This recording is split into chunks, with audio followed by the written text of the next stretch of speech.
ভর্তা মানে হলো বাঙালির প্রিয় খাবার। আ যদি ভাতের প্লেটে ৪-৫ পদের ভর্তা থাকে তাহলে আর কি লাগে? চলুন আজকে আপনাদের সাথে ৫ পদের ভর্তার রেসিপি শেয়ার করি। আসসালামু আলাইকুম। সবাই আশা করি ভালো আছেন। তো কথা না বাড়িয়ে শুরু করি আমার কাজগুলো। তো এখানে হচ্ছে যে আমি বেরেস্তার সাথে ধনেপাতা আর শুকনো মরিচটা একটু ভালো করে ভেঙে এটা একটু কচলে রাখবো। এতে আমাদের হচ্ছে যে ভর্তা তৈরি করতে সুবিধা হবে। আমি এখানে ২ রকমের রেডি করছি মিক্সচারটা। এখানে আরেকটা হচ্ছে যে কাঁচা পেঁয়াজটাই হচ্ছে যে ধনেপাতা আর হচ্ছে শুকনো মরিচ দিয়ে ভালো করে ভেঙে রাখবো। তো এটাতে আমাদের সুবিধা হবে কি আমরা যে ভর্তাগুলো তৈরি করব তাতে হচ্ছে যে আমরা ইজিলি মিক্স করেই হাতে মাখিয়ে আমরা তৈরি করে ফেলতে পারবো, কোনো রকম বাটাবাটির প্রয়োজন হবে না।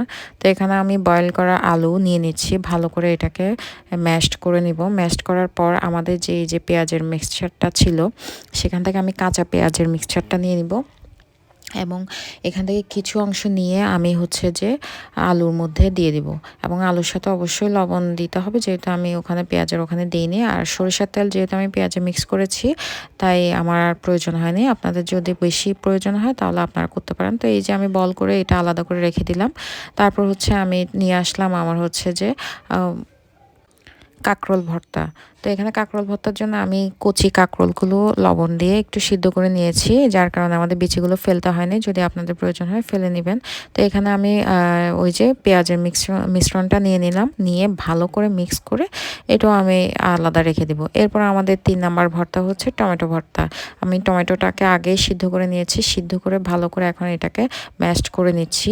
এখানে চামড়াটা ফেলতে চাইলে ফেলে দেবেন, না হয় প্রয়োজন নেই। কাঁচা পেঁয়াজের যে মিশ্রণ সেটা দিয়ে করবো। আমরা কাঁচা পেঁয়াজের মিশ্রণটা দিয়ে ৩টা ভর্তা তৈরি করব, আর বাকি 2টা হবে আমাদের বেরেস্তার ভর্তা। তো এখানে হচ্ছে যে আমরা যে ডালের ভর্তাও করছি। তো এখানে আমি ডালটা আপনারা যে কোনো ডালে সিদ্ধ করে নিতে পারেন। আমি মসুর ডালটা করেছি, আমার এই ভর্তাটা বেশি প্রিয়। মসুর ডালের মধ্যে আমি হচ্ছে যে একটু সরিষার তেল আর বেরেস্তার মিশ্রণটা দিয়ে ভালো করে মথে নেব। এই ভর্তাটা কিন্তু সেই হয়েছিল, একদম মাওয়া ঘাটের ফ্লেভার। তো সরিষার তেলও দিয়ে নিয়েছি, আর আমার মনে হয়েছে বেরেস্তাটা একটু কম হয়েছে তাই আমি একটু কাঁচা পেঁয়াজও দিয়ে দিচ্ছি। এতে ফ্লেভার ভালো আসে, আপনারা চাইলে স্কিপ করতে পারেন। দিয়ে ভালো করে মথে নিয়ে আমি হচ্ছে যে একটু এক সাইডে রেখে দিব। এবং এখানে একটু আমি এক্সট্রা সিক্রেট রেসিপি ইউজ করেছি, সেটা হচ্ছে যে আমার লেবুর রস। এটা খুব একদম গেম চেঞ্জার হিসেবে কাজ করে, আপনারা একটু করে দেখতে পারেন, খুব ভালো লাগবে। তো এখানে বাকিটা হচ্ছে লাস্ট আমার হচ্ছে যে ডিম ভর্তা। যদিও আমার এটা খুব একটা প্রিয় না, তারপরও হচ্ছে যে কিন্তু খুবই মজা হয়েছে। তো এখানে হচ্ছে যে কিছুই না, জাস্ট ডিমটাকে আমি ভালো করে সিদ্ধ করে নিয়েছি। এখন হচ্ছে এটার সাথে বেরেস্তার মিশ্রণটা আমি এখানে মিক্স করে ভালো করে মথে নিব।